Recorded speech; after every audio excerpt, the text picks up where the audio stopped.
permitan impulsar un aprendizaje de carácter transformador, ¿no? Es decir, lo que se está buscando es el cambio de algún problema que se haya diagnosticado, ¿cierto?, en conjunto por el equipo de trabajo en nuestros propios ambientes laborales. Vamos a la siguiente. Y en ese sentido surge no como una imposición, sino que más bien es una lógica de atención donde los integrantes de los equipos de trabajo están atentos a ser verdaderos diagnosticadores de situaciones que pueden ser problemáticas, problemáticas desde el punto de vista de la eficiencia de la prestación de servicios, problemática desde un punto de vista de las relaciones humanas al interior de los equipos, problemáticas desde el punto de vista de la disponibilidad de recursos, entre otros factores, ¿no?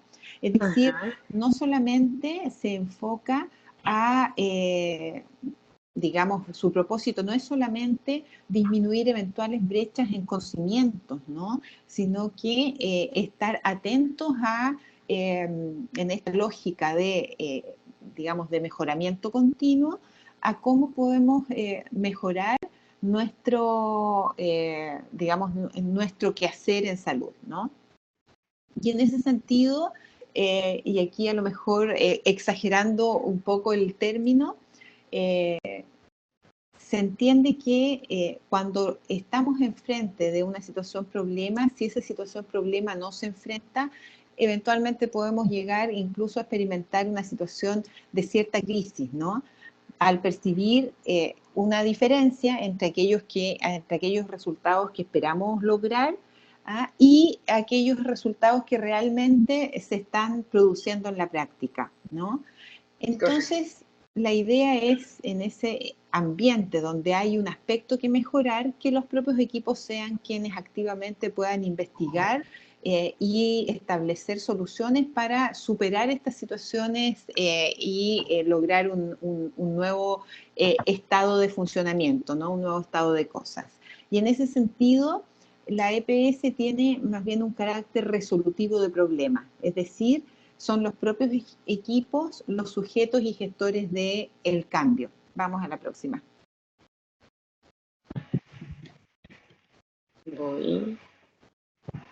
Y en ese sentido, entonces uno podría decir que la identidad de la educación permanente en salud es ser un estilo de vida institucional, es decir, lo que se espera es que los propios equipos empoderados estén atentos a cuáles son aquellos aspectos que es posible mejorar en una lógica de mejoramiento continuo y que sean ellos mismos los actores de estos cambios, es decir, son los propios equipos los que impulsan este mejoramiento continuo. Vamos a la próxima, por favor.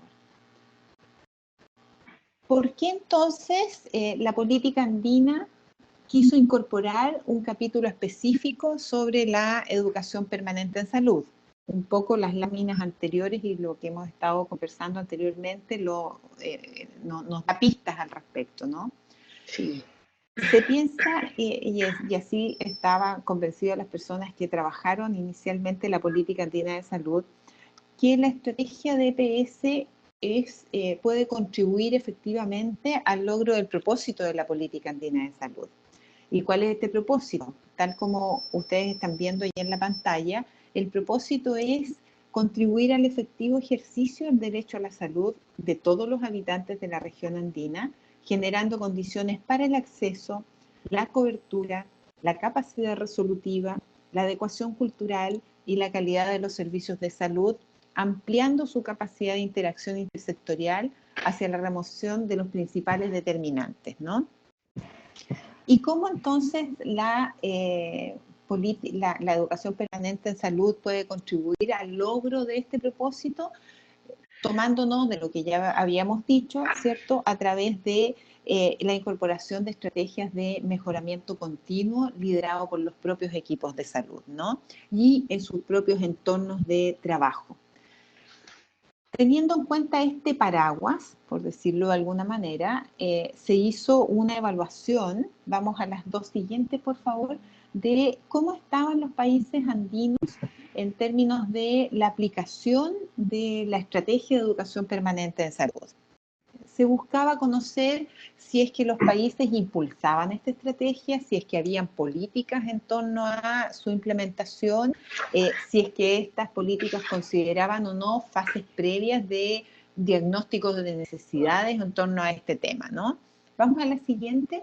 Entonces, un primer desafío fue establecer la línea base, es decir, cuál era la situación inicial desde la cual los países enfrentaban este nuevo desafío de impulsar la estrategia de educación permanente en salud. ¿Cómo se hizo este establecimiento de línea base? Y acá muy resumidamente, algunos de ustedes participaron en esta tarea, digamos, fue a través de preguntas orientadoras, ¿no?, que pretendían estimular una reflexión en los equipos especialmente en los equipos de las direcciones generales de recursos humanos de salud de los países, para que determinaran cuál era su nivel de avance en cada uno de los indicadores y de los compromisos, en este caso aquellos de carácter cualitativo, que habían logrado hasta el momento, ¿no? Y tratándose de indicadores y compromisos cualitativos, expresar esto en avances más bien también de orden cualitativo, como porcentajes de avance, números de cobertura, etcétera, etcétera. En el caso de la educación permanente en salud, por supuesto, todos los compromisos que contempla la política son más bien de carácter cualitativo.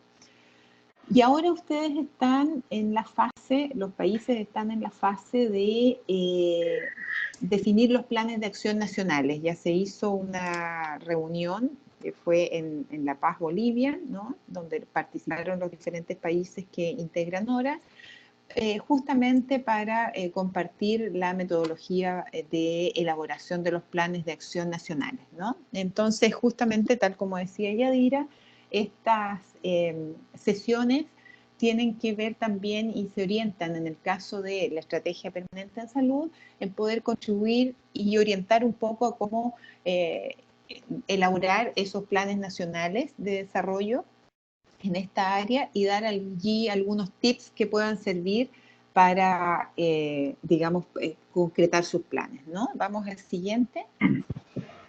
En el ámbito específico de la política andina, los objetivos para la educación permanente en salud, solamente recordarlos porque ustedes seguramente los han revisado, son desarrollar políticas de educación permanente de recursos humanos, incorporando nuevas tecnologías y metodologías, privilegiando la educación virtual, así como la interconsulta en tiempo real o diferida entre equipos. Acá más que interconsulta está referido, ¿cierto?, a aspectos de consulta médica, ¿no? Se refiere a el apoyo entre equipos, ¿no?, trabajando en red, ¿no?, dentro de los diferentes niveles que conforman las redes asistenciales. Y la idea es que esta posibilidad de interconexión favorezca el desarrollo de las capacidades y las competencias, ¿no?, especialmente de los equipos que se encuentran haciendo su labor en aquellas zonas desatendidas o en zonas rurales o en zonas más aisladas, ¿no?, donde esto nos puede permitir una modalidad de que estos equipos se sientan integrados y apoyados por el resto de la red asistencial, ¿no? Vamos a la siguiente. ¿Cuáles eran los indicadores y compromisos nacionales que se exploró en términos de su estado de avance, ¿no? Y acá, si ustedes ven esta lámina, digamos, hay ya nos sugiere una suerte de ciertas fases de trabajo que debiéramos tener presentes si es que queremos incorporar la estrategia de educación permanente de salud de manera muy central en el quehacer de los equipos, ¿no? Una primera cuestión era ver si es que existían diagnósticos de necesidades de educación permanente en salud, ¿no? Esto estaba orientado a especialmente saber si es que las direcciones nacionales o las direcciones generales de recursos humanos conocen cuál es la situación de los propios equipos, especialmente, como decíamos, aquellos equipos que se desempeñan en zonas rurales o desatendidas, ¿no? Se dice en este indicador que también la idea es incluir a los estudiantes en pasantías, ¿no? ¿Y por qué? ¿Por qué se pone este énfasis? Porque justamente uno de los desafíos de la implementación de la estrategia de atención primaria en salud es buscar la interacción de diferentes profesionales constituyendo equipos interdisciplinarios, ¿no? Entonces, un primer impulso es justamente poder abarcar la totalidad del equipo, integrando también a aquellos profesionales que están haciendo sus servicios social obligatorio o que están haciendo pasantías contempladas en sus propios procesos de formación, ¿no? Un segundo aspecto que se evaluó era si es que los países habían o no desarrollado políticas formales de educación permanente y si estas políticas eran de nivel, digamos, nacional, pero que también con foco local, ¿no? De manera de recoger aquellos aspectos que son característicos de las zonas, especialmente aquellas que no son la capital, que tiene una dinámica específica, ¿no? Un tercer aspecto era si se incorporaron o no el uso de algunas tecnologías. Ya sabemos que este uso, ya, hoy mismo estamos dando una prueba de ello, nos sirve para, digamos, el uso de la conexión y de la tecnología virtual, de las TICs en general, nos sirve para poder llegar a lugares que antes nos costaba muchísimo, ¿no? Acceder, ¿no? Y un cuarto elemento era revisar si estas políticas y estrategias de educación permanente efectivamente nos servían a través del uso de las tecnologías para eliminar o reducir algunos factores restrictivos, ¿cierto?, de el acceso de los equipos de salud a estas estrategias de desarrollo, ¿no? Vamos a la siguiente. Perfecto. En la siguiente lámina ustedes van a ver, ahí te saltaste una. Ok, me salté una. Sí, que es importante esta porque allí se señala qué fue lo que dijeron los países, ¿no? En este levantamiento de cuál era el estado de avance en la implementación de la estrategia o en el uso de la estrategia de educación permanente en salud, como una estrategia de desarrollo de equipos. Si ustedes ven, en general, a simple vista, los países participaron todos excepto Ecuador en este levantamiento de línea base, identifican que su avance está en un nivel básico, ¿no? En estas 5 categorías, la mayoría de los factores que se evaluaban, el relevamiento de las necesidades, el desarrollo de políticas, la incorporación de tecnología y la revisión específicamente de las políticas de acceso, la mayoría de los países se ubican en un rango básico, ¿no? Lo que nos abre la maravillosa posibilidad de tener mucho por hacer, ¿no? Y mucho por avanzar. En el caso de el país que tenía mayor experiencia, ¿cierto?, en esta estrategia, de acuerdo a su propia autoevaluación, era Chile, y de hecho se han hecho algunas gestiones a través del propio Organismo Andino de Salud para que las personas que han trabajado este tema tradicionalmente en Chile puedan también compartir su experiencia práctica, ¿no? Es correcto.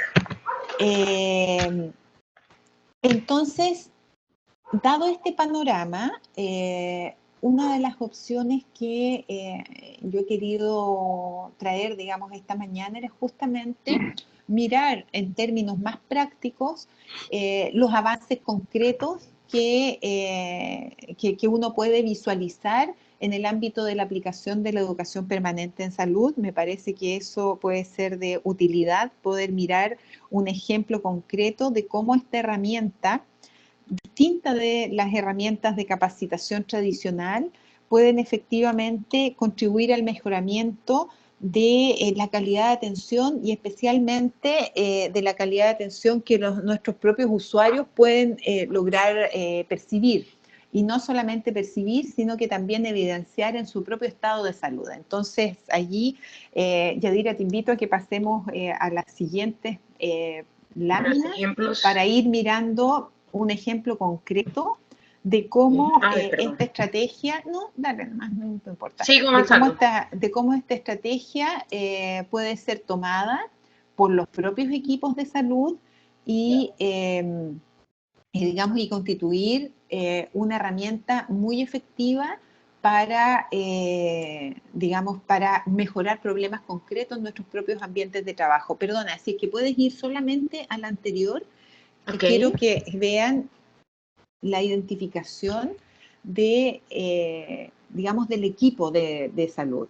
Si ustedes ven, y aquí hay una ficha que puede usar, se puede ser usada para cualquier proyecto o programa educativo en educación permanente en salud, por supuesto puede ser adaptada a las realidades de los diferentes países, pero lo importante que quiero hacer el énfasis es que este es un programa que está impulsado por el propio equipo.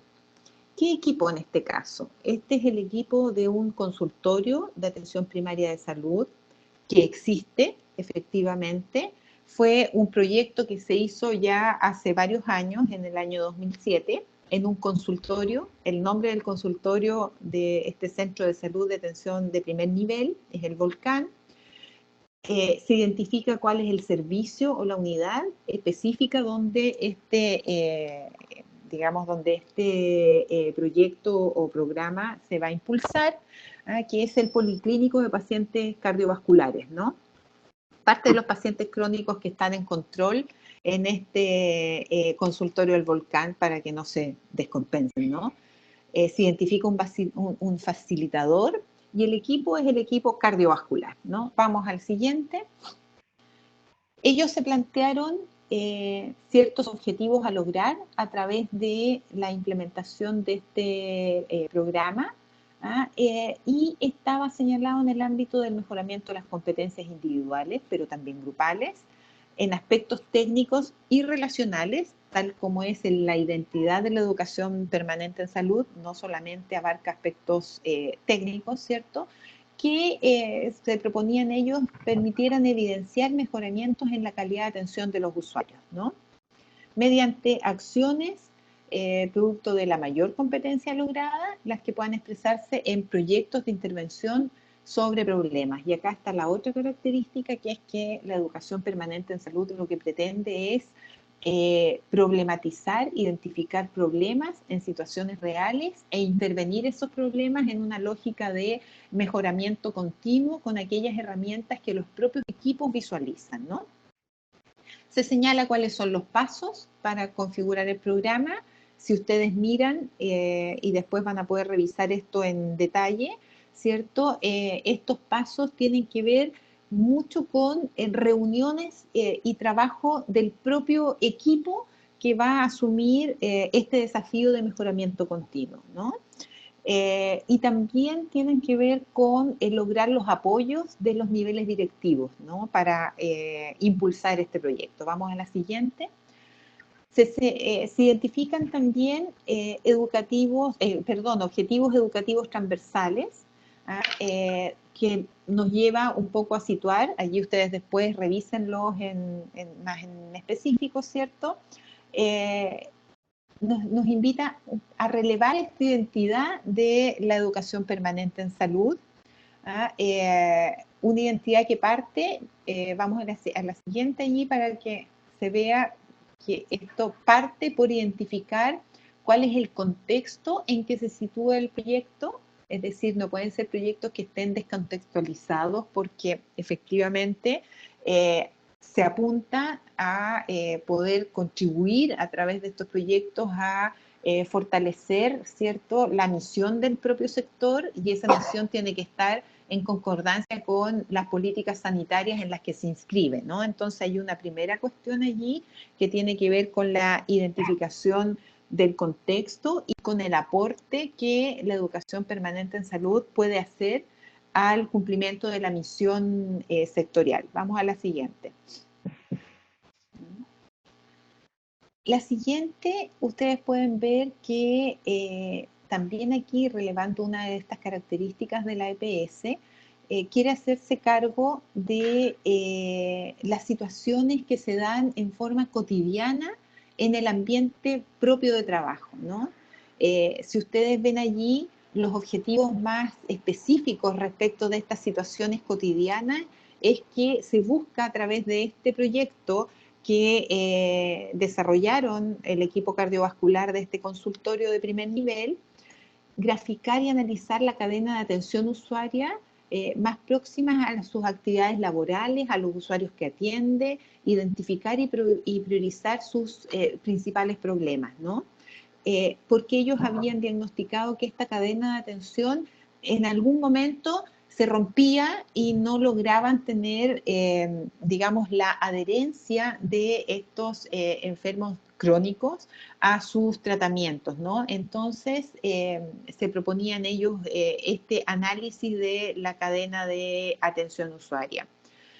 Se proponían también poder recolectar y analizar información específica respecto del problema seleccionado, priorizar y generar soluciones a los problemas identificados mediante un plano o proyecto de intervención y ejecutar y evaluar el proyecto de intervención propuesta. Todos estos aspectos nos van reforzando la idea de que no se trata acá de traer conocimiento externo, ¿no? Sino que de hacerse cargo de una situación, vamos a la siguiente, de una situación que se presenta efectivamente en la cotidianidad de nuestro quehacer, ¿no? Vamos a la siguiente. Y acá está la definición, que es uno de los corazones de la educación permanente en salud, la capacidad de estos equipos de autoevaluarse, de mirarse en su práctica cotidiana, en sus relaciones al interior del equipo, que se dan también cotidianamente, y por lo tanto identificar dónde hay espacios de mejora, ¿no? En el caso específico que estamos mirando, el problema ellos lo identificaron, como decíamos previamente, como la baja adherencia al control y tratamiento de los pacientes que estaban adscritos al programa cardiovascular, ¿no? Identifican también por qué esto es un problema para los usuarios, ¿no? Y por lo tanto señalan allí cómo este problema los afecta, ¿no? Dicen que este problema se relaciona principalmente con el riesgo de aumentar sus complicaciones, sus hospitalizaciones y mortalidad. Y acá hacer un pequeño, digamos, nota al margen, que es justamente que esta lógica de identificar problemas específicos, en este caso nos ayuda, por ejemplo, no solamente a un objetivo inmediato, como es mejorar la adherencia de los pacientes adscritos al programa cardiovascular, sino que también nos puede aportar a mejorar el propio trabajo de la red asistencial, ¿no? Porque si es que estos pacientes, digamos, están bajo control, y por lo tanto disminuyen efectivamente el riesgo de, digamos, de llegar a complicaciones de salud mayor, también estamos contribuyendo a que la red asistencial funcione de mejor manera, porque vamos a tener hospitalizaciones evitables, ¿cierto? Que no van a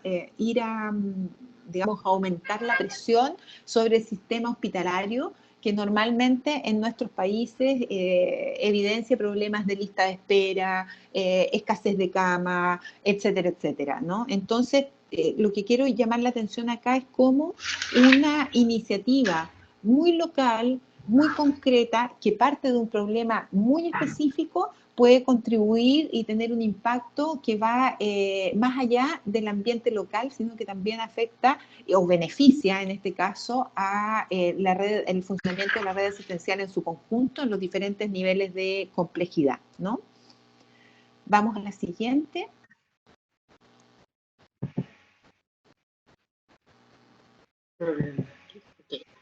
Aquí ustedes ven, esto lo hizo el propio equipo, usando la metodología de educación permanente en salud, que es identificar el árbol de problemas, ¿no?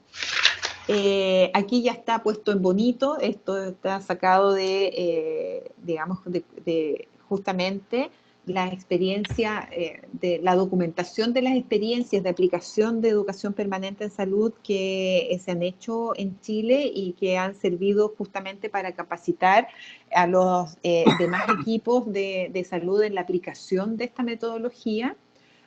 Y ahí en el centro digamos, en el tronco del árbol está señalado muy, digamos, objetivamente que cuando empezaron a analizar este problema, ellos evidenciaron que el 60% de los pacientes adscritos al programa no asiste a controles y tratamientos, ¿no?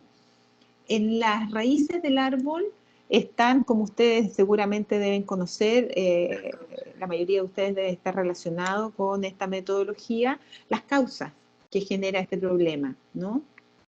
Y ellos identificaron varias causas, algunas de las cuales pudieran ser simples de tratar. Por ejemplo, falta de personas que acompañen a los pacientes al control, los tiempos de espera durante la atención, falta en la comunicación entre los integrantes de los equipos de salud, falta de conciencia de los propios pacientes sobre sus posibles riesgos y complicaciones, etcétera, etcétera, ¿no?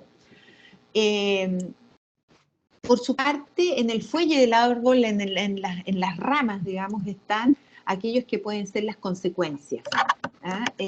Como por ejemplo, ya veíamos el aumento del riesgo de complicaciones, de hospitalizaciones e incluso de mortalidad, ¿no? Mortalidad que en muchos casos, con buenas estrategias sanitarias, son, por supuesto, evitables, ¿no? Vamos a la siguiente, ustedes después van a poder revisar esto en detalle. Identifican los equipos, por lo tanto, una vez trabajado este árbol de problema con sus causas, sus consecuencias y el impacto objetivo que produce, ¿no? ¿Cuál es el tipo de información que ellos van a necesitar para establecer esta brecha existente? Y cuáles son las fuentes e instrumentos requeridos para su recolección, ¿no?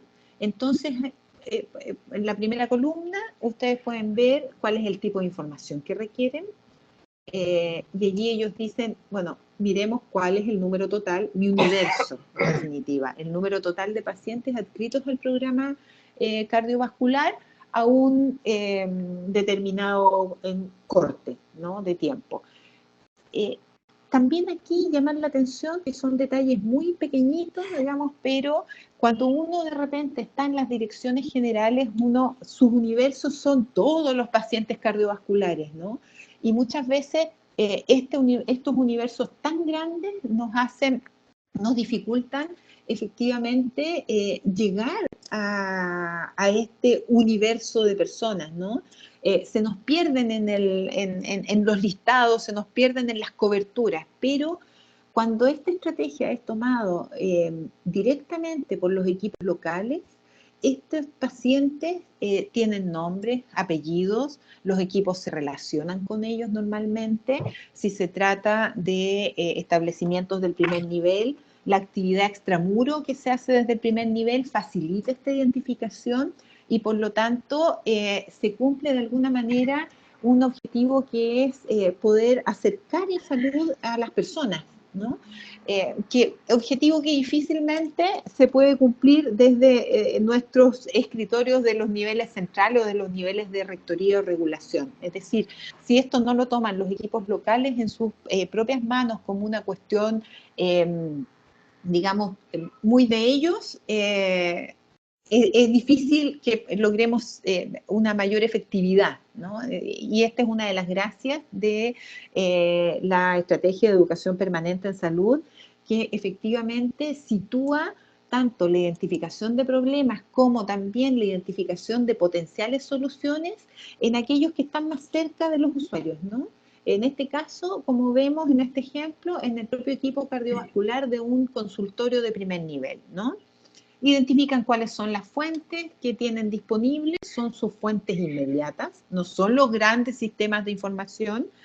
Que es una fuente tan simple como la tarjeta de control del programa cardiovascular y se plantean cuáles son los instrumentos que van a utilizar, ¿no? Vamos a la siguiente.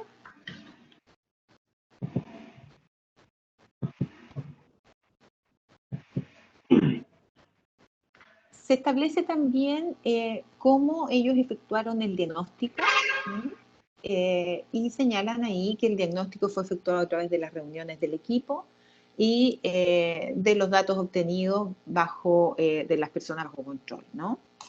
La procedencia de la información y el número de participantes, y aquí ustedes pueden ver que el número de participantes tiene que ver con el equipo que conforma el equipo de trabajo, digamos, que está relacionado con el tema de las enfermedades cardiovasculares, tanto de nivel profesional, técnico, como los administrativos y auxiliares. Es decir, el equipo en su conjunto se hace cargo de impulsar este programa de mejoramiento, vamos a la siguiente, reconociéndose ellos mismos como protagonistas e impulsores principales de este cambio, ¿no? En la siguiente se puede visualizar el cronograma de trabajo, sirve como ejemplo para ver un poco cómo es, digamos, la dedicación que requiere impulsar un proyecto de esta naturaleza, ¿no? Con todas sus fases, desde los aspectos que tienen que ver con el contexto en que se sitúa, hasta aquellos más prácticos como la identificación del árbol de decisiones, ¿no? Luego señalan, vamos a la siguiente, cuáles son los mecanismos de evaluación que utilizarán, ¿no? Ahí un problema técnico parece con la transparencia, la están viendo ustedes en negro, pero luego después se puede realizar. Básicamente estos mecanismos de evaluación se centran en los cambios que se perciben, ¿no?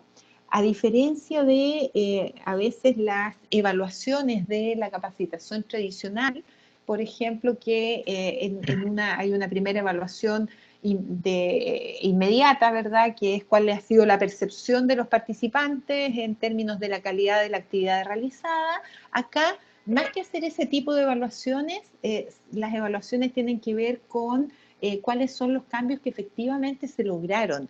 Y uno de los cambios que se buscan efectivamente es disminuir la brecha, en este caso de falta de adherencia, ¿no?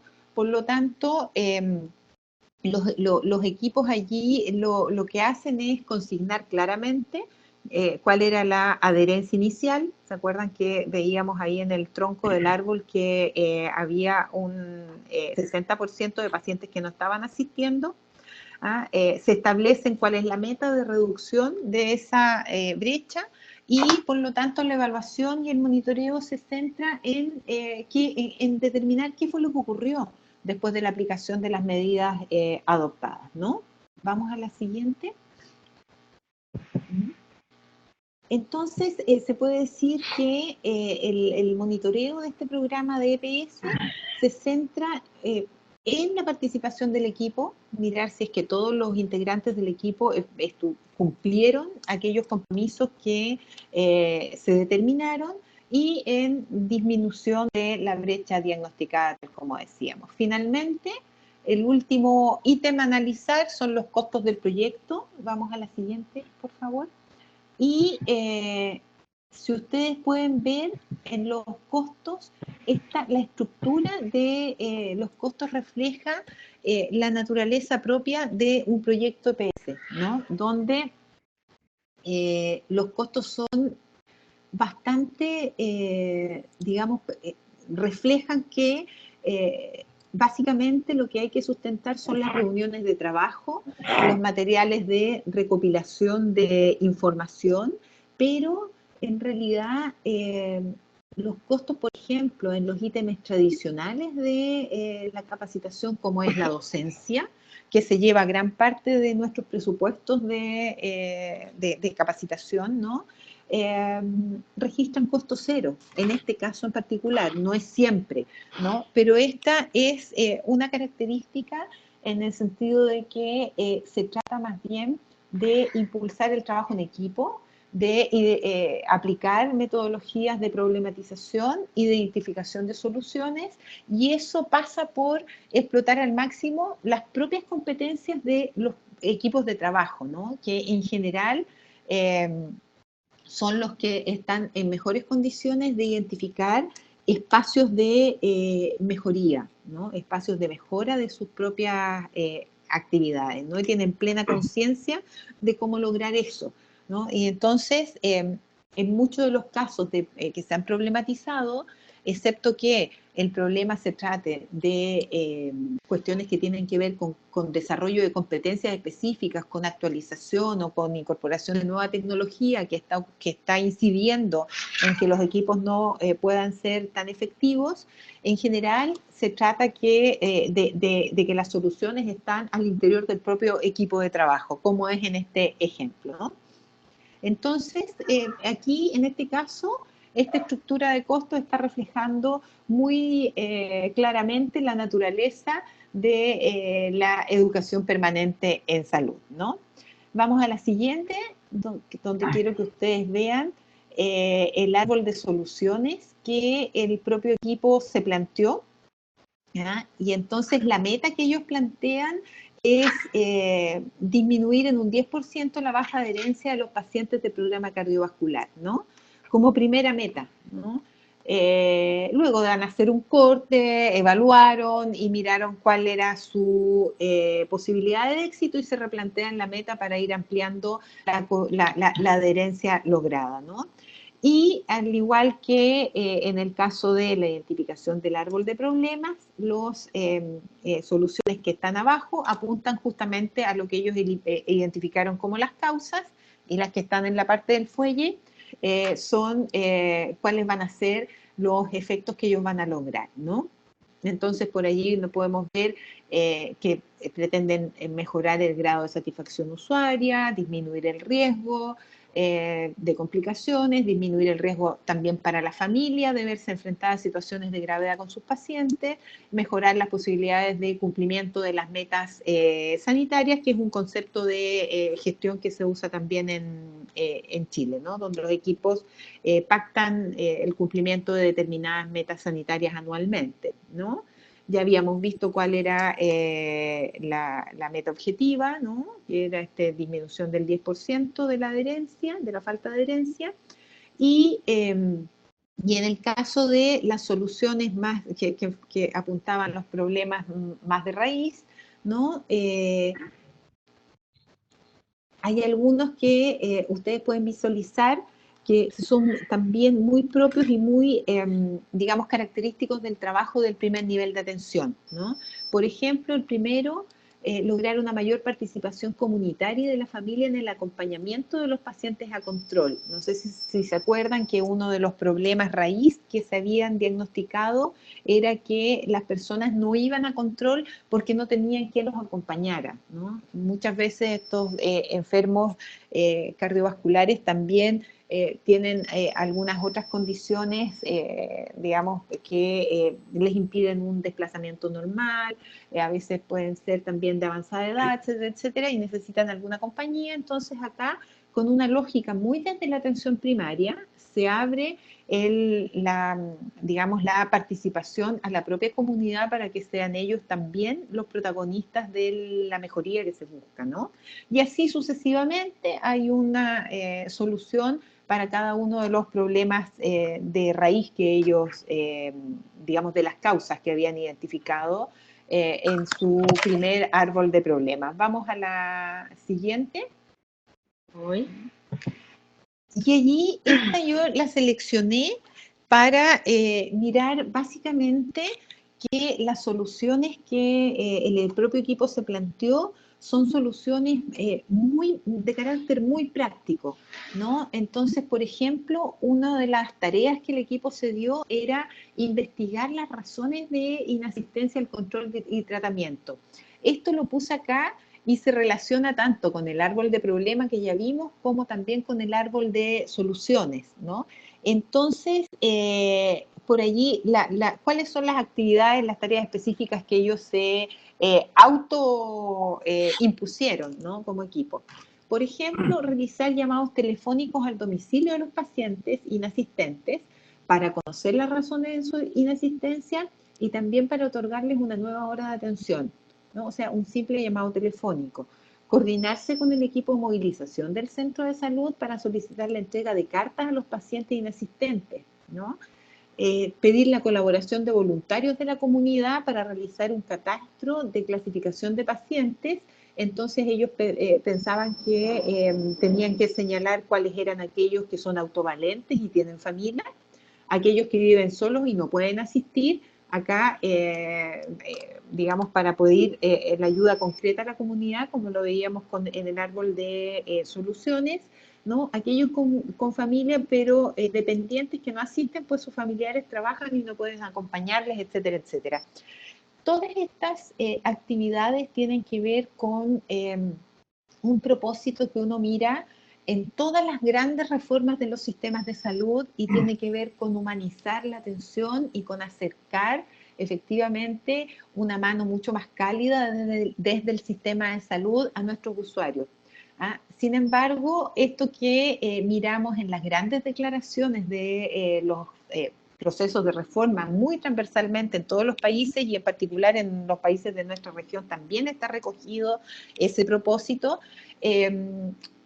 muchas veces no se visualiza con claridad cómo llevarlo a la práctica. Bueno, pues acá, a raíz del uso de esta estrategia de educación permanente en salud, hay ejemplos muy concretos, muy sencillos, de cómo el cambio de percepción de los equipos de salud, de sentirse protagonistas y responsables por lograr un mejoramiento con un impacto que puede ser tan, digamos, importante como, por ejemplo, reducir la mortalidad asociada a problemas cardiovasculares, se puede lograr, ¿no? Entonces, es cómo se traducen los grandes titulares de una reforma a la actividad concreta y muy sencilla y el aporte, pero formidable que los equipos del primer nivel de atención en este caso pueden hacer a que ese gran titular,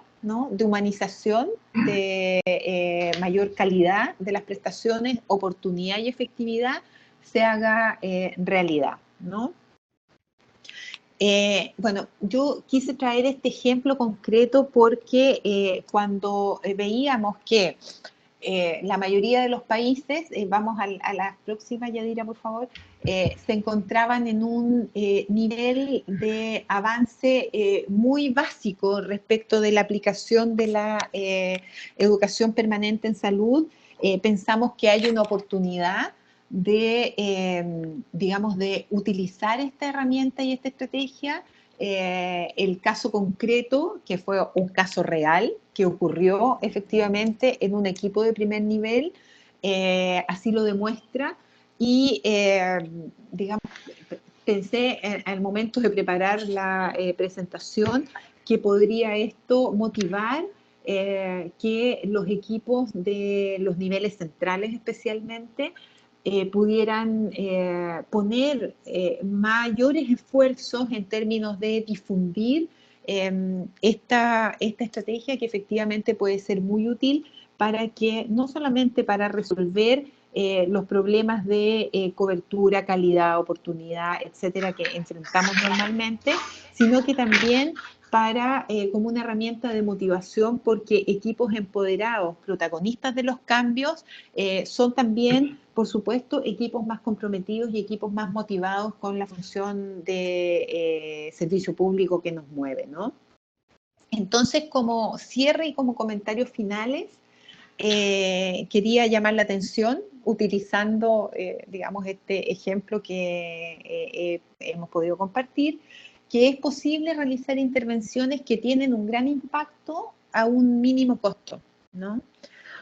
Señalar que la educación permanente en salud pone el acento en la forma de relacionarse de, digamos, de los equipos, entre los equipos, pero también con los usuarios, ¿no? Que se demuestra que es posible lograr una atención no solo más eficiente, sino, tal como decíamos, más humanizada, cálida y solidaria, que esta herramienta, esta estrategia contribuye a la satisfacción laboral de los equipos de salud al sentirse protagonistas de estos cambios, que se genera un espacio de valoración al conocimiento práctico y a la creatividad de los equipos de salud. Muchas veces uno escucha cuando está en un hospital o en un centro de salud de primer nivel que los equipos dicen, nosotros sabemos cómo hacer las cosas, ¿no? Y en general eso es bastante cierto, ¿no? En general uno puede comprobar que no falta conocimiento en los equipos de salud. Lo que muchas veces falta son recursos o mejorar situaciones de coordinación interna, etcétera, etcétera, ¿no? Pero ese propio conocimiento práctico que los equipos han logrado al interior, a lo largo de sus trayectorias, muchas veces larguísimas trayectorias en el sector, tiene que ser reconocido y valorado. Y esta estrategia permite hacer aquello, ¿no?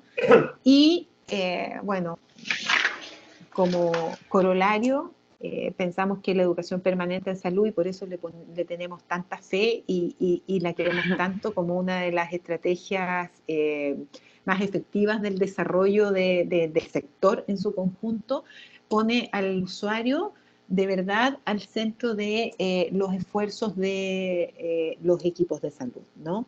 Y en ese sentido, por lo tanto, es una estrategia que es coherente con aquello que tanto buscamos desde el sector, independiente del rol que estemos jugando, ¿no? Ya sea un rol un poco más desde la burocracia, desde la política, desde la rectoría y la regulación sectorial, o un rol tan cercano a la comunidad como puede ser este rol que vimos que jugaba este equipo en un consultorio pequeñito de una comuna de Santiago, de una comuna de escasos recursos de Santiago, que simplemente se plantearon que era necesario y urgente poder mejorar la efectividad que estaban logrando a través de un programa que se puede, digamos, replicar en muchos lugares, ¿no?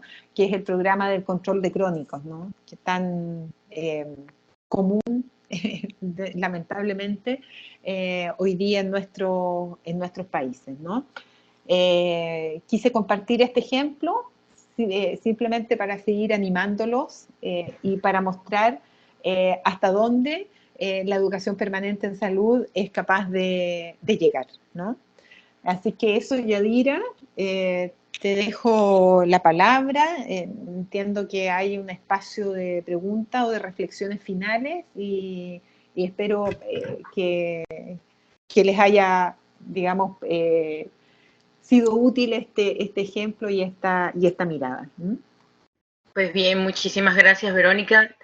De verdad, muy buena reflexión, muy buen panorama. Eso quiere decir que tenemos la oportunidad de construir bastante desde cada uno de Muchísimo. nuestros países. Y bueno, y este espacio creo que nos permite y nos va a facilitar ese camino.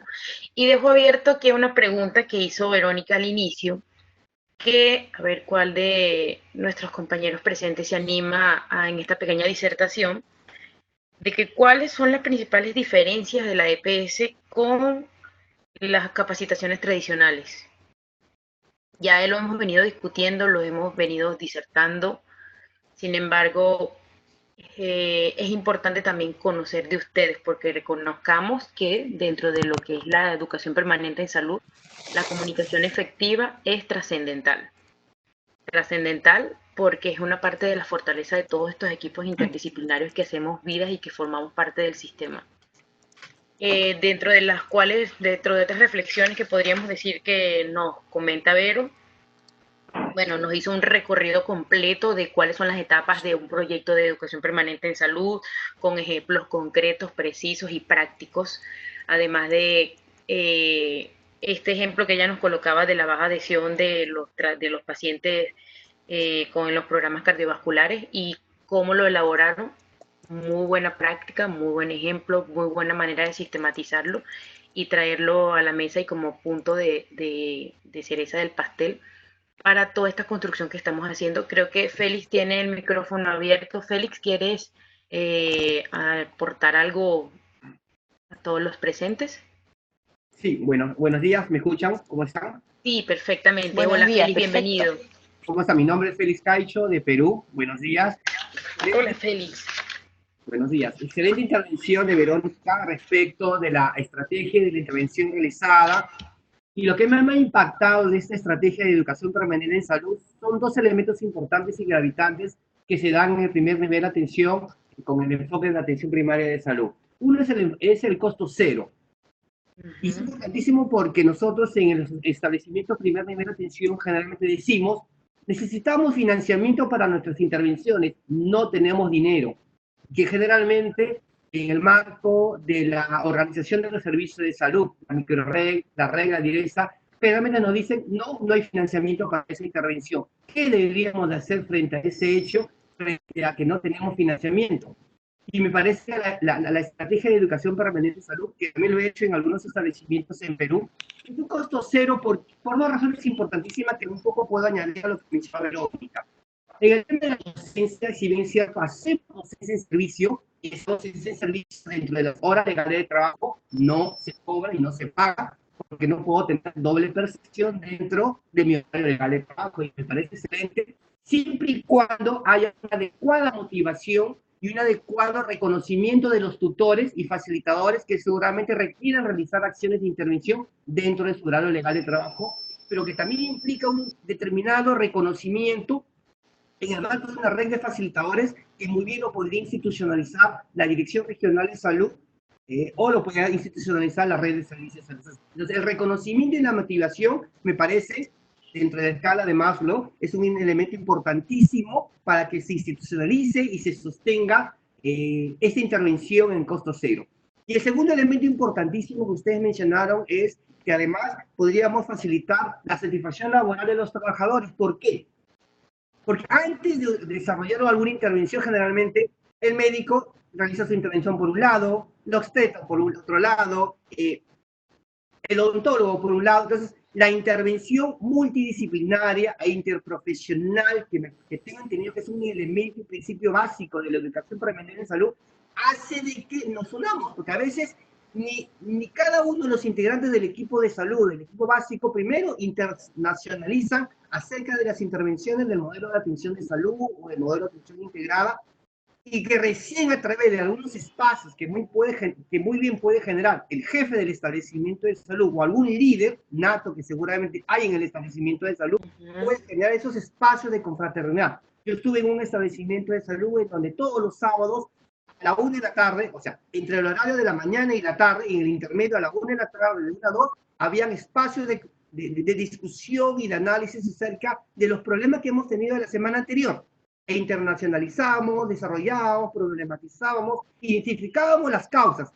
Claro, que no necesariamente con un árbol de problemas, pero que seguramente con esto que ustedes nos están mencionando, puedo un poco incorporar algunas herramientas de gestión de la calidad para mejorar la intervención, pero el tema es que lo internacionalizamos y cada uno mejoraba nuestro trabajo en la que pasábamos de un trabajo de grupo, porque el que me decía, pero yo coordino con la obstetriz, yo coordino con la enfermera, pero no, es un trabajo de grupo. Lo que queremos es pasar de un trabajo de grupo a un trabajo de equipo, a un trabajo de equipo multiprofesional, interdisciplinario, indistintamente de las creencias, percepciones o estima que puede tener cada profesional en su ejercicio profesional, ¿no?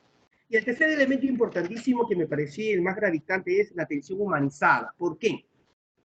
Porque seguramente el personal de salud, cuando nosotros realizamos visitas domiciliarias en los establecimientos de salud, o en el antiguo esquema de visita domiciliaria, decimos, voy a hacer mi visita domiciliaria porque me están obligando, porque seguramente estoy recibiendo una percepción económica, por ende tengo que hacerlo porque me están obligando. Entonces la pregunta es, ¿deberían obligar o es que deberían hacer esa atención mucho más focalizada en la comunidad en la que cojo mi teléfono, hago mi sectorización, hago una serie de intervenciones con enfoque de riesgo en la que solamente focalizo algunas intervenciones, pero el reto es, estoy internacionalizando esa intervención comunitaria en un trabajo coordinado con los agentes comunitarios, que es el primer elemento y el primer contacto del sistema local de salud entre una junta comunal y vecinal y el establecimiento de salud.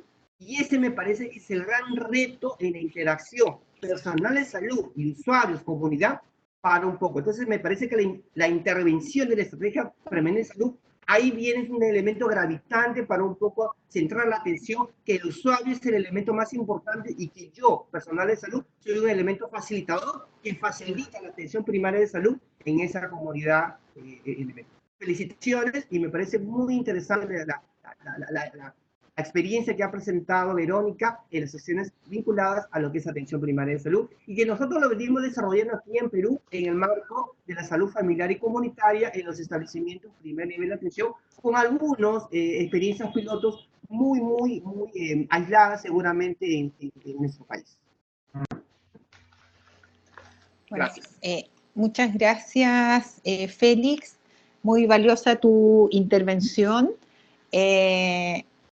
Solamente me gustaría señalar que efectivamente muchos de los equipos de salud tienen en forma espontánea, justo por sus profesiones, por sus formaciones profesionales, por su experiencia pasada, por la experiencia en práctica, está incorporado esta lógica de estar en constante evaluación, ¿no? En constante evaluación de cómo podemos hacer nuestro trabajo de mejor manera, ¿ah? Porque en general uno puede observar en los equipos de salud que una cosa que está bastante presente, si no en todos, en la gran mayoría, es la vocación de servicio público que inspira, ¿no? Y que nos inspira desde que uno escogió trabajar en este sector. ¿Ya? Ahora, la oferta en el fondo que se hace desde la educación permanente en salud recoge justamente esa característica de los equipos y lo que hace es ofrecer un método de trabajo, ¿no? Entonces, en ese sentido, esta iniciativa del Organismo Andino de Salud tiene un valor bastante significativo en términos de poder prepararnos justamente en cómo se puede gestionar de una manera ordenada e intencionada la educación permanente en salud como una estrategia de desarrollo organizacional, ¿no? Que incluye el desarrollo individual e incluye también el desarrollo de los equipos de salud, ¿no? Pero, insisto, como una estrategia de desarrollo organizacional, porque finalmente aquellos problemas que se identifiquen, que se prioricen, respecto de los cuales se busquen soluciones, en general, la gran mayoría, por la experiencia práctica que por lo menos he tenido la suerte de ver, corresponde a problemas cuya solución va a redundar en una mejor entrega del servicio a la comunidad, ¿no? Y en ese sentido, efectivamente, nos va a permitir, desde una lógica metódica y sistemática, digamos, poder documentar nuestras experiencias, poder tomar acuerdos formales con los equipos, poder tener espacios de seguimiento y de evaluación en torno a objetivos compartidos, a objetivos definidos de manera colectiva y creativa, ¿no? En base a nuestra propia experiencia y deseos de cambio, deseos de mejoramiento. Solamente hacer una precisión en términos de los costos. No necesariamente todos los proyectos e intervenciones desde la lógica de educación permanente en salud son costo cero, ¿no? Muchas de ellas sí son costo cero, porque costo cero entre comillas, porque siempre hay un costo de tiempo asociado a la aplicación de la estrategia, ¿no? Es decir, los equipos tienen que reservar parte de su tiempo para poder trabajar el método, ¿no? Para poder aplicar este método de problematización de una manera sistemática, ¿no? Y habiendo tiempo destinado de recursos humanos que que está recibiendo, por supuesto, por una determinada jornada o una remuneración, hay un costo, aunque no sea directo del programa, ¿no? Es decir, tal vez no hay un costo en docente, pero sí, de todas maneras van a haber costos asociados, ¿no? Ahora, existen algunos problemas que pueden ser diagnosticados a través de la educación permanente en salud que efectivamente van a requerir intervenciones externas, ¿no? Porque algunos de los problemas pueden deberse, por ejemplo, a competencias inadecuadas y eventualmente dentro del proyecto o del programa de educación permanente se requiere el apoyo de docencia, ¿no? Por eso quiero hacer esta salvedad solamente porque el ejemplo que yo quise utilizar para mostrar la potencialidad de la herramienta de educación permanente en salud, pero también para mostrar cuáles son los avances concretos que se han logrado, digamos, en el país que decía que tenía mayores avances en esta línea, digamos, este ejemplo concreto, efectivamente no existían costos de docencia, porque los problemas que ellos diagnosticaron no tenían que ver con el ámbito de competencias que tuvieran que ser fortalecidas, ya sea por conocimiento, práctica o motivaciones. No, era un equipo altamente motivado, de alguna manera, digamos, competente respecto de lo que hacían, conocían lo que hacían y en realidad los problemas que ellos diagnosticaron en sus propios talleres internos podrían solucionarse de esta manera, ¿no? Podían solucionarse con los recursos propios de la institución, pero ahí hago hincapié que, ojo, no siempre es necesariamente así, aunque, digamos, la experiencia demuestra que la educación permanente en salud tiene, digamos, los proyectos tienen unos costos más bajos que la capacitación tradicional, ¿no? Tradicional. Pues sí, así es, Vero. Muchísimas gracias, de verdad. Y bueno, y la participación de Félix estuvo de verdad súper acertada porque justamente él dio 3 ítems esenciales que se manejan en el primer nivel de atención y también obviamente bajo el enfoque de APS, que es potencializar los equipos y que los mismos equipos interprofesionales entre sí se soporten y a la vez den respuesta tanto al usuario como al sistema, porque prácticamente son el medio. Y además esa atención humanizada que es necesaria y de alguna manera tenemos el compromiso de rescatar. Daisy nos comenta, déjame leer el comentario de Daisy, dice, buenos días, creo que el reto es romper la visión de ver el reto, los problemas y dar soluciones desde las oficinas de los ministerios y no desde los niveles locales.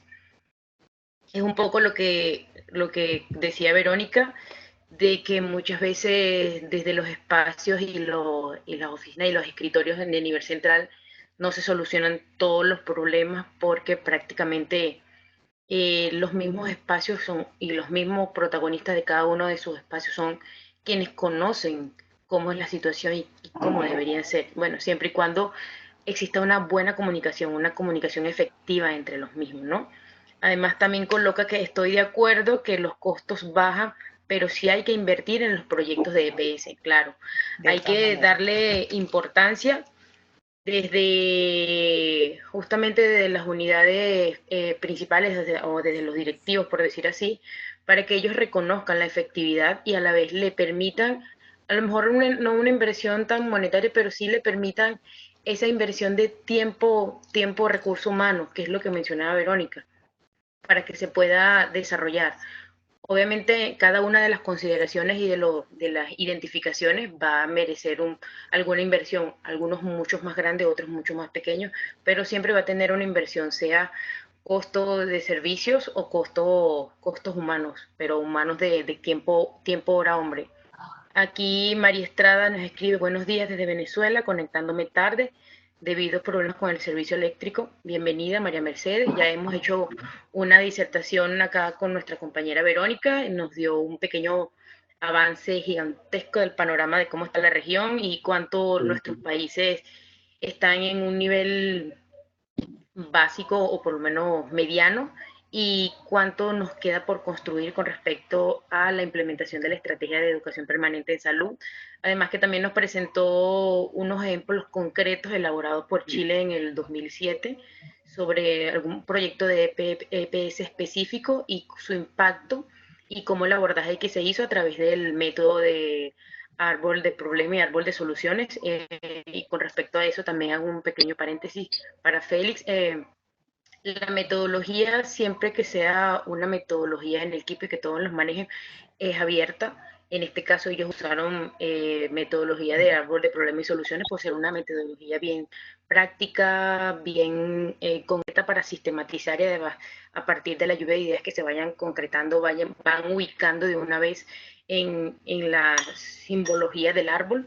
Pero para la EPS tenemos muchas o hay muchas metodologías abiertas que lo que tienen que propiciar es la buena comunicación y buscar soluciones óptimas, ¿sí? Así que no es una camisa de fuerza de que uno tiene que adaptarse a una metodología educativa específica, siempre y cuando se logre el objetivo que queremos y la visión que cada uno tenga y además la estrategia que vayan a tener y el tutor que los acompañe. Aquí María Estrella pone, yo me pongo al día, no obstante se debe ver la educación permanente en salud como inversión, nunca como costo, es correcto. Eh, Siempre va a ser, cuando uno invierte en educación, eso nunca es pérdida, para nadie es pérdida, todos ganamos desde alguna manera, desde algún espacio, pero siempre es una ganancia. Y sí, es una inversión porque ganamos los recursos humanos que funcionamos, gana el servicio y gana la población. Totalmente de acuerdo, sí, Yadira, solamente para, digamos, decir expresamente lo de acuerdo que estoy contigo, efectivamente, en los dos puntos que tú tocas, las metodologías de problematización pueden ser varias, el desarrollo organizacional es muy amplio en ese sentido, y la idea es aquello que mejor los equipos manejen, que más les acomode, que mejor se adecue a sus propias realidades, ¿no? Concuerdo absolutamente con María en términos de que el desarrollo de los recursos humanos, de hecho, por allí se dice desarrollo del capital humano es efectivamente una inversión y las ganancias son de alta rentabilidad, por usar el lenguaje que a veces se usa sobre todo en el ámbito de la economía, e insistir que efectivamente esto requiere recursos, y unos recursos iniciales son la difusión de la lógica de la educación permanente en salud y la puesta a disposición de los equipos de métodos de trabajo que efectivamente nos puedan llevar a ser efectivos en el uso de la herramienta, ¿no? Insistimos que es, digamos, la educación permanente en salud, se puede generar un programa de intervención, se pueden generar proyectos específicos, pero la idea es poder tener un método de trabajo que nos asegure cierta efectividad, y esto es muy importante de manera que los equipos tampoco se frustren, ¿no? Y en el sentido de que podemos ver qué tan exitoso pudo ser una determinada intervención en una realidad específica, pero esas cosas, digamos, requieren de un trabajo previo, de unas ganas previas y de ciertas competencias del manejo de la herramienta también previas, ¿no? De manera de poder conducir efectivamente este proceso de desarrollo organizacional y cuidar mucho las expectativas de los equipos de manera de que no se produzcan frustraciones, porque eso desprestigia luego la estrategia en sí misma, ¿no? Entonces allí el consejo y justamente lo bueno que tiene hacer este tipo de cursos es que es poder en el fondo hacer, digamos, entregarles herramientas a los equipos, ojalá se puedan replicar especialmente en los niveles locales, de manera de empoderar a los niveles locales, entregarles herramientas para que puedan ejercer un liderazgo adecuado en términos de impulsar la educación permanente en salud como una forma de vida de la institución, ¿no? Una forma de vida que nos llama a estar alerta a la identificación de espacios de mejoría, ¿no? Y espacios de mejoría, algunos que pueden ser muy discretos, de alto impacto, otros que a lo mejor son un poco de una magnitud mayor y que va a requerir generar alianzas con otras instancias como los niveles regionales o nacionales incluso, y por lo tanto, digamos, lo importante es poder tener una claridad para poder dimensionar tanto nuestros problemas como también aquellas soluciones, las que están al alcance de nuestra mano, como aquellas otras que a lo mejor son un poco más complejas y que requiere de otro tipo de alianzas, ¿no? Así es, Vero. Creo que el doctor Jorge tiene la palabra. Gracias. Ya estaba perdiendo las esperanzas de poder intervenir. Bienvenido. Sí, yo solo tengo 4 comentarios que hacer rápidos, pero inicialmente felicitar a Verónica Bustos. Querida Verónica, siempre es un gusto escucharte. Gracias, Jorge.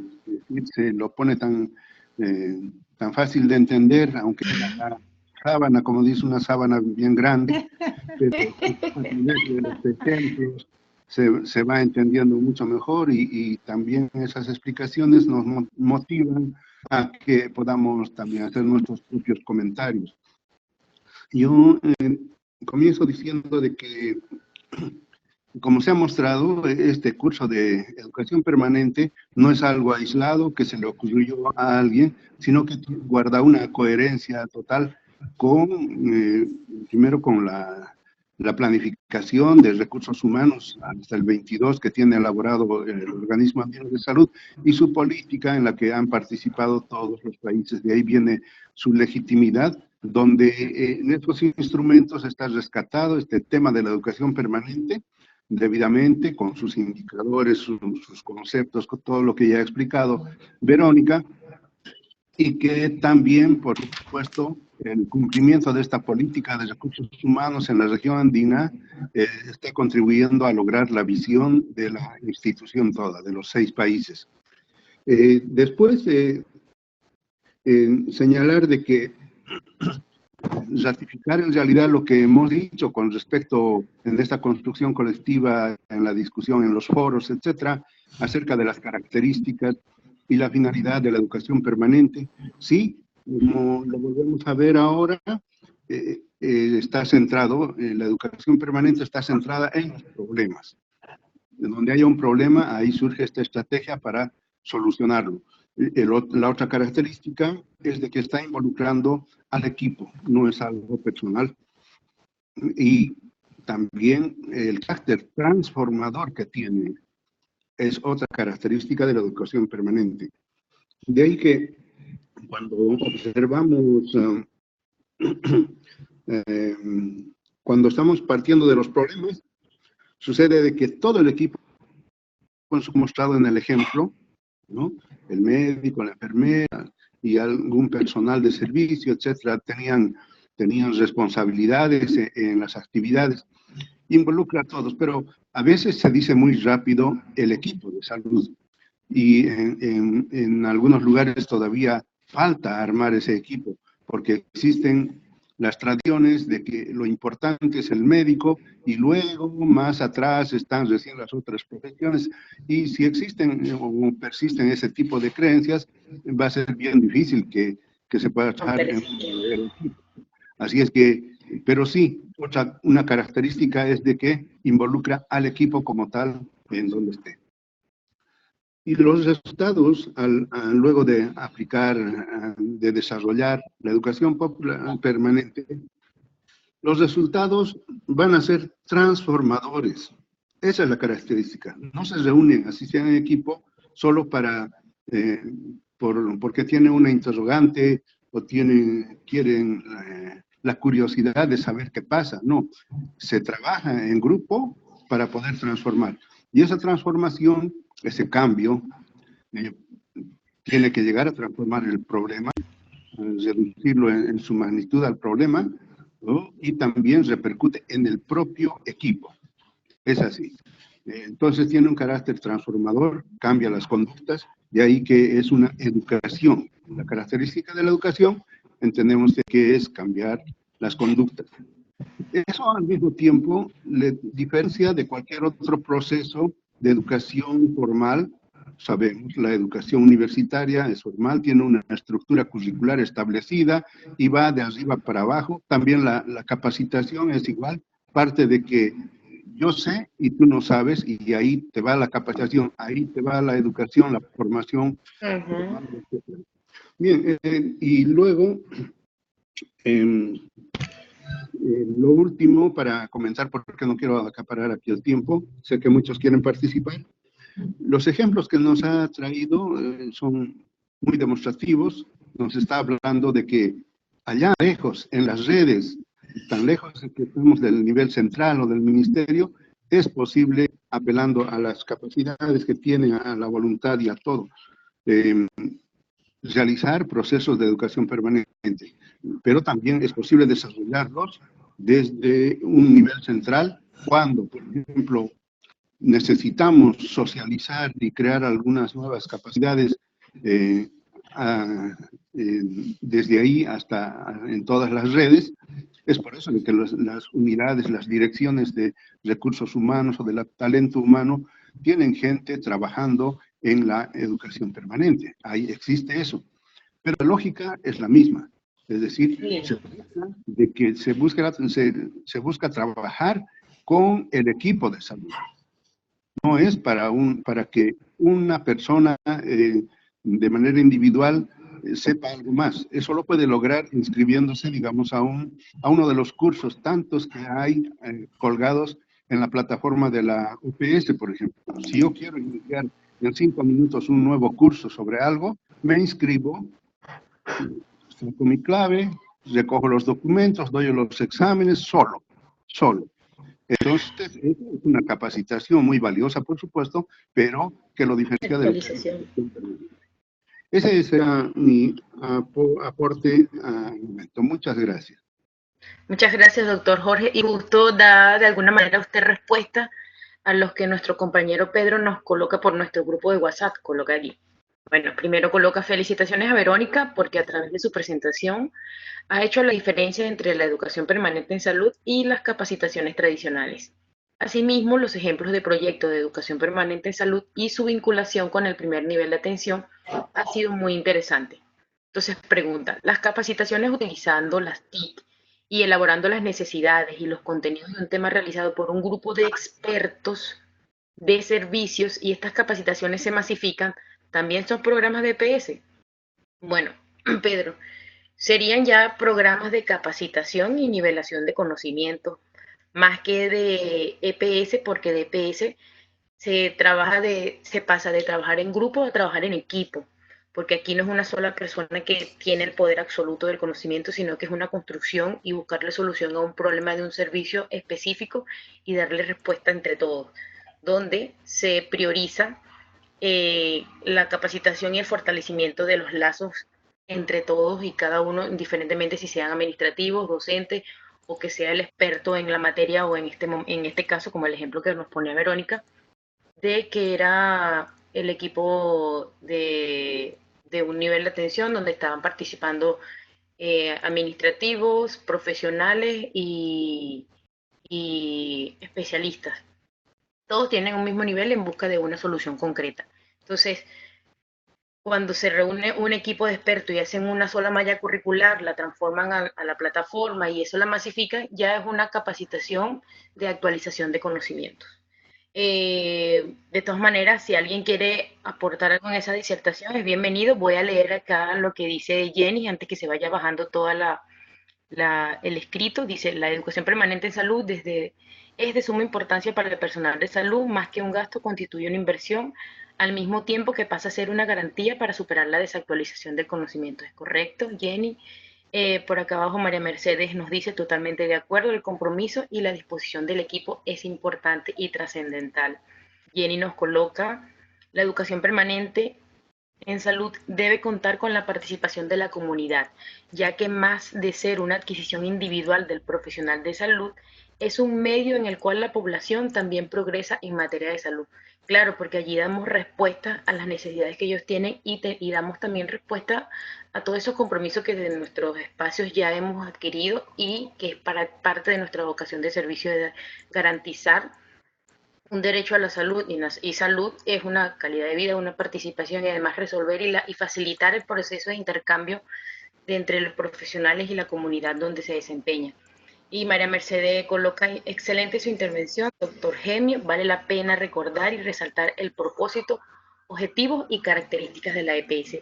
Así es, María, ya Verónica nos los resaltó y nos los puso bien práctico de una manera digerible, fácil al entendimiento y de una manera bien sustanciosa.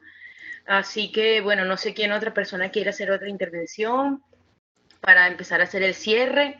Y además agradecerle profundamente desde el Horas Cono y de todo el equipo a Verónica, que además le tenemos muchísimo cariño por su excelente. No, gracias a ustedes por la oportunidad. Siempre es un gusto tenerla porque siempre hay una manera de disertación y nos actualizamos constantemente. Gracias a ustedes por la oportunidad y bueno, un cariñoso saludo ahí a todos los demás amigos antes de hacer la despedida.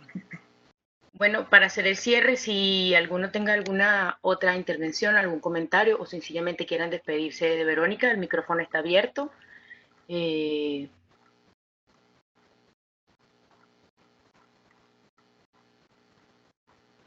que Félix tiene el micrófono abierto. No sé si querrá decir algo para hacer el cierre general entonces de nuestra pequeña sesión de hoy.